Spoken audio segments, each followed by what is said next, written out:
নমস্কার। আজ 22শে শ্রাবণ, কবিগুরুর মৃত্যুদিবসে আমার ছোট্ট শ্রদ্ধার্ঘ্য। কবি বা শিল্পীর তো কখনো মৃত্যু হয় না। আমাদের প্রজন্মের পর প্রজন্ম মনের মণিকোঠায় রয়ে যাবেন আমাদের প্রিয় রবীন্দ্রনাথ। আমি পথ ভোলা এক পথিক এসেছি,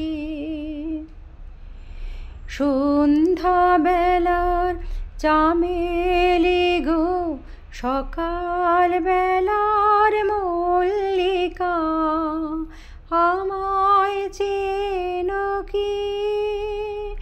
আমি পথ ভোলা এক পথিক এসেছি,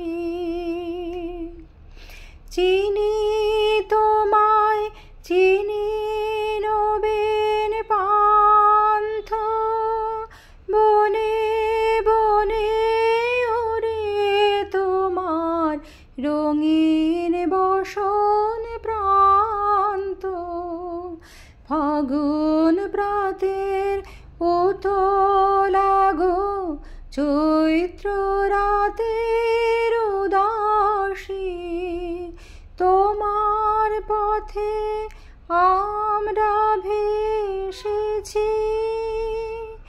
আমি পথ ভোলা এক পথিক এসেছি। নমস্কার।